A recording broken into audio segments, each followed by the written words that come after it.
He was sitting in the muted light of a cheap motel room, not far from a major naval hub, waiting for a handoff that could reshape the balance of power in silent battles beneath the oceans. The bed springs creaked whenever he shifted his weight.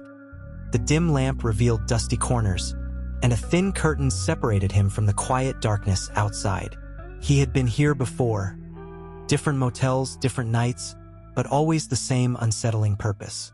The briefcase at his feet contained something more potent than any weapon. Codes, communication schedules, and strategic secrets that could let an enemy slice cleanly into the heart of America's naval defenses. This man, John Anthony Walker, was no novice. He had fed secrets to the Soviets for years, carving out a dark legacy that would soon unravel. But on this night he still believed he had the upper hand, that he was clever enough to sell out his nation and walk away richer, always 2 steps ahead of those who hunted him. He didn't wear the look of a high-stakes spy. He was unremarkable in appearance, seemingly just another aging former serviceman, blending into the background of small American towns. But beneath that ordinary facade, Walker had run one of the most notorious espionage rings in U.S. history. For nearly 2 decades, he had penetrated the Navy's cryptographic soul, handing the Soviets keys to read hidden messages, track submarine deployments, and anticipate American moves in critical maritime arenas. The ring he built was not a fleeting operation. It persisted, year after year, as the Cold War tightened like an iron vice around the globe. While aircraft carriers steamed silently through international waters and ballistic missile submarines drifted under the dark waves, their secrets traveled in manila envelopes and coded texts, secrets that John Walker plucked from secured vaults and placed in enemy hands.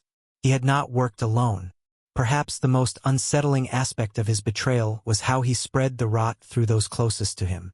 His brother Arthur, his son Michael, and a Navy colleague named Jerry Whitworth all became part of this clandestine chain, each delivering to him precious bits of the nation's cryptographic crown jewels. There was something particularly twisted about a father roping his own flesh and blood into treason, forging a lineage of betrayal that would reverberate long after their arrests. The structure of the ring was a web, finely woven and incrementally expanded, feeding the Soviets not just raw documents but a continuous stream of knowledge about America's naval posture. In those decades of tension, both the United States and the Soviet Union understood that victory in a possible future conflict might hinge on who could decipher the other side's communications. Submarines prowled silent and unseen, carriers projected power across oceans, and signal intelligence, SIGINT, was a delicate nerve center. Walker's betrayal offered the Soviets a feast of intelligence. Cryptographic keys, daily code systems, submarine operation manuals, strategic directives. They did not merely glean a document or two. They read thousands, assessing patterns, tracking changes, and learning to predict how the U.S. Navy would think and move. Imagine what it meant. If you can read your rival's coded transmissions, you do not merely react blindly. You position your submarines differently. You test new technologies with a deep understanding of enemy capabilities. You plan responses to crisis scenarios with confidence that you know what the other side knows. Walker's documents could have given Moscow's admirals the sort of edge that, in a dire conflict, might save entire fleets or sink them with cool efficiency. It wasn't just about a single battle.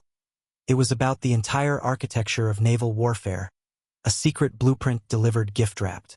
All this time, the FBI's counterintelligence watchers searched for the source of a nagging vulnerability. Patterns emerged that made little sense. Certain Soviet maneuvers indicated knowledge they should not have had. Rumors of a leak circulated among those tasked with protecting the Navy's secrets. Yet Walker was clever, careful, and patient. He did not flaunt wealth gained from selling secrets. He understood that ostentation invites scrutiny. Instead, he remained unassuming, changing tradecraft when needed. He arranged drops with subtlety, passed messages discreetly, and ensured that layers of trust, fear, and familial loyalty kept his recruits in line. If these hidden chapters of Cold War infiltration spark your curiosity, consider subscribing for more uncovered histories. Now, returning to the core of this shadowy tale. John Walker's path to espionage began back in the late 1960s. He had been a chief warrant officer in the Navy, entrusted with classified communications. Money troubles and personal dissatisfaction provided fertile ground for treason to take root. He strolled into the Soviet embassy one day, clutching secrets and looking for pay. The Soviets tested him, verifying the authenticity of his materials. He passed their tests. Soon, a system formed. He would gather, deliver, and receive payment, a simple but devastating cycle. By the 1970s, Walker realized he could multiply his gains by recruiting others. He reached out to those he deemed reliable or vulnerable, drawing his brother Arthur into the fold, who had himself served as a naval officer. When that worked smoothly, he went further. He turned to Jerry Whitworth, a radio man with direct access to coded messages. Each accomplice brought new access points, fresh documents, and deeper penetration into the Navy's cryptographic lifeblood. Most shockingly, he enlisted his own son Michael, posting him onto a carrier like a mole planted in the heart of America's power projection platform. Young Michael, just starting his life, found himself entangled in a web that could have, if left unchecked, altered the course of global power structures. Year after year, as he guided this network, Walker refined his methods. He knew that modern espionage wasn't always about meeting in smoky back alleys. Sometimes it was about leaving packages in dead drops under bridges or behind nondescript buildings.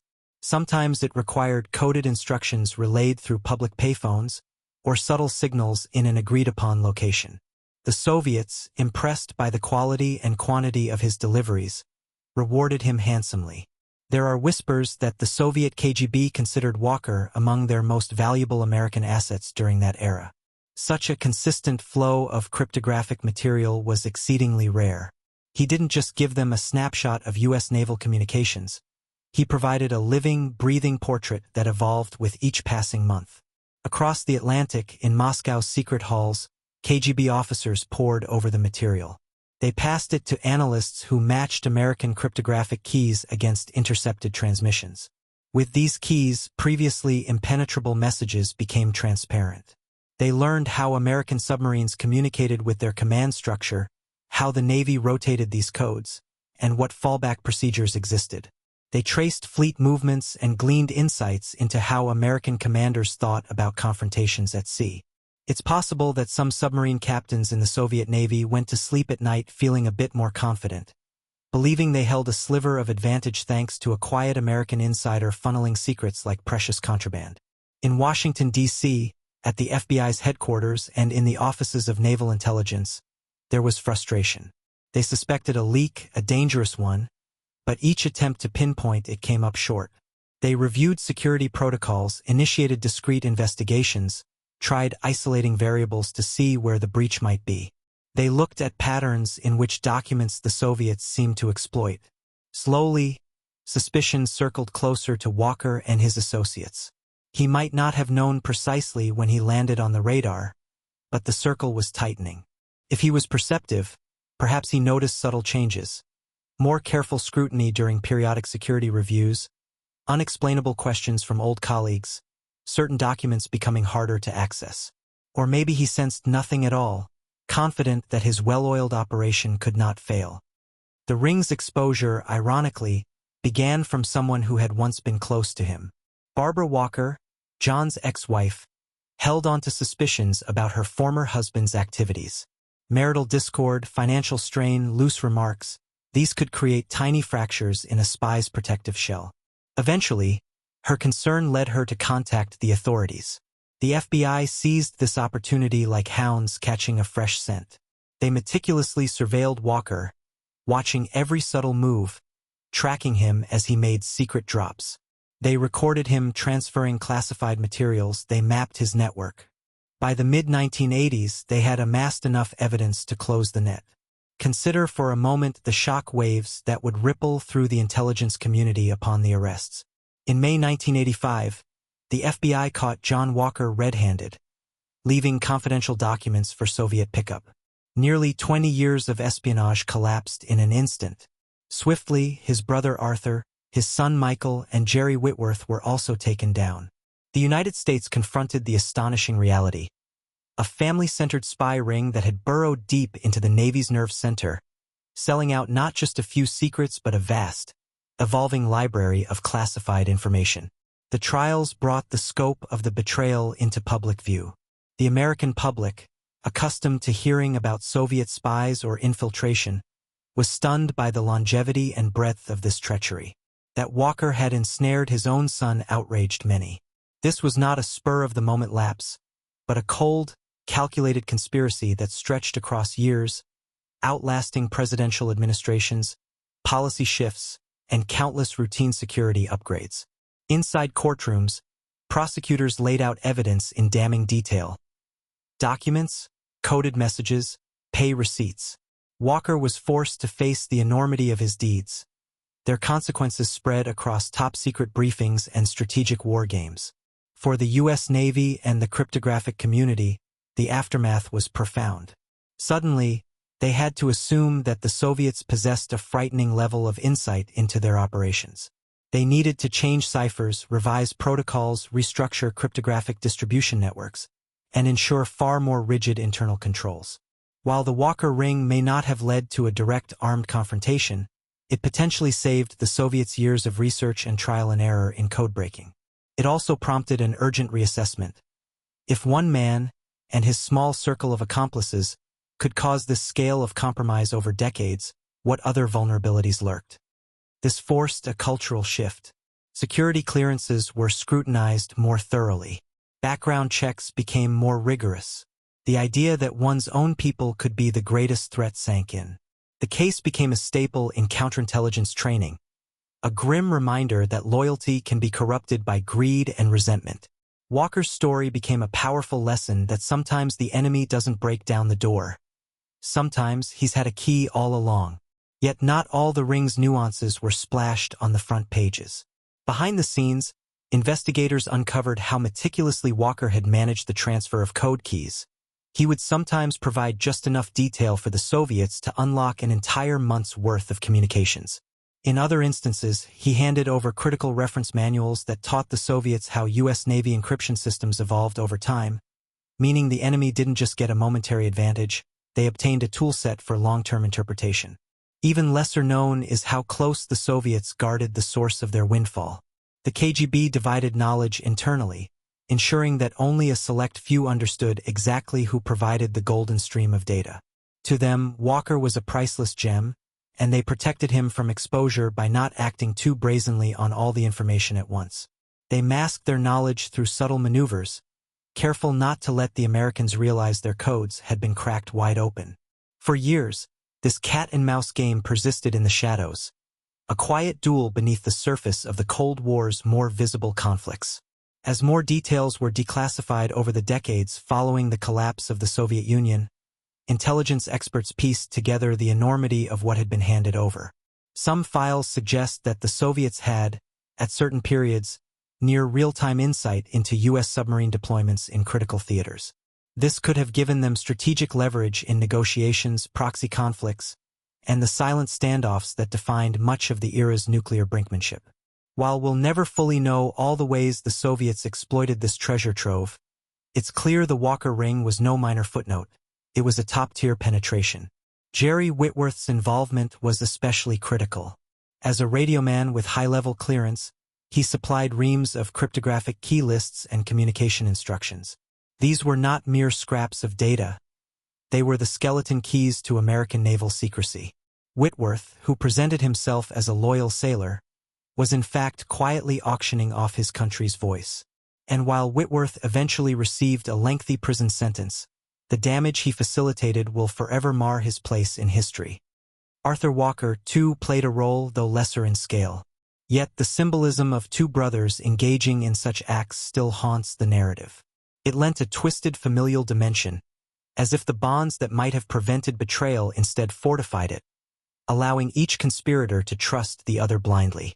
Then there was Michael, the son, who joined the Navy and found himself roped into a world he may have only partially understood. His involvement proves that espionage can be an intergenerational affliction, a legacy of duplicity passed down like a dark heirloom. After their arrests, each conspirator tried to minimize their own role. They offered various justifications: personal hardship, financial pressure, misunderstandings. But no such rationalization could erase the harm done. The Navy had to conduct a massive cleanup operation, reissuing keys, altering communication protocols, and establishing more stringent insider threat programs. The incident refocused the Navy's understanding of its cryptographic vulnerabilities. Once codes are compromised, you must assume the enemy can read your mind until you rebuild all the walls of secrecy, and that reconstruction is no small feat. Some insiders have whispered that the Walker spy ring's exposure brought about a golden age of internal security improvements. Paradoxically, this catastrophe forced the Navy and the broader intelligence community to be smarter and more resilient. The cost, however, was immeasurable. Those 2 decades of espionage weren't just about data stolen. They changed how Americans and Soviets viewed each other, how they prepared for a war that thankfully never erupted into full-scale conflict. If it had, Walker's treachery could have tipped the balance in some unseen battle beneath the waves. As decades rolled on, historians tried to gauge just how much was lost. One might imagine a cold room in a Russian archive where old analysts recall the day they finally understood the American encryption patterns. Or perhaps a retired KGB officer, now old and gray, remembers how thrilled his superiors were to get their hands on Walker's payloads. The full accounting might never be known, but the Walker ring stands as one of those remarkable episodes in espionage where the traitor was not an outsider but a man who once took an oath to serve the very nation he sold out. At the close of it all, Walker's fate was sealed. He served a life sentence, passing away in prison many years later. Whitworth also languished behind bars, and Arthur Walker died in prison as well. Michael eventually secured parole and tried to rebuild a life forever shadowed by his youth's catastrophic choices. Yet the records remain, the court documents, the FBI surveillance logs, the intelligence assessments. They tell a story of how trust was weaponized and how national defense, no matter how mighty, rests on the honor and integrity of those within. The Walker ring taught that one man could wield astonishing influence over the strategic landscape, not by leading armies or commanding fleets, but simply by slipping sealed envelopes into the darkness of a waiting sedan, or leaving a briefcase beneath a quiet overpass for another's careful retrieval. In this sense, the Walker spy ring was both extraordinary and tragic. Extraordinary because it upended assumptions about how long and how deeply a spy could remain hidden, and tragic because it proved that patriotism and loyalty can be dissolved by greed and ego. The event forced America to confront the uncomfortable truth that cryptographic might, the strongest cipher machines, and the best-trained cryptographers cannot shield a nation from the human frailties within its own ranks. Those who study espionage still examine this case, gleaning lessons about recruitment, risk assessment, and the subtle signs of insider threats. Walker's methods, while brazen, included careful steps to keep his identity shielded. Paying attention to changes in protocol, adjusting his patterns, compartmentalizing information among ring members, and ensuring that enough plausible deniability existed to mislead investigators for nearly 2 decades. In a world of satellites and wiretaps, his was a more analog brand of deception, relying on personal connections and tangible paper documents passed hand to hand. The FBI's success in ultimately capturing Walker and his accomplices lay in patient, painstaking work. They followed tips, conducted surveillance, matched documents to suspects, and waited for the perfect moment to strike. When they finally closed in, they did so decisively, ensuring that the entire network collapsed at once. In the aftermath, the FBI and the Navy's counterintelligence arms set about strengthening their toolkits. The cost of complacency had been made painfully clear. In the end, the Walker spy ring stands as a stark reminder that while armies drill and navies patrol, sometimes the gravest threat can come from an unassuming figure in a cheap motel room, quietly counting his profits and waiting for a midnight rendezvous. The damage he inflicted will never be fully quantifiable, locked in the silent halls of intelligence agencies. But its legacy endures, influencing policy, shaping security measures, and reminding everyone that vigilance is not just about guarding the perimeter. It's about understanding who holds the keys to the kingdom. If this story gripped you, acknowledge it in the simplest way by liking the video.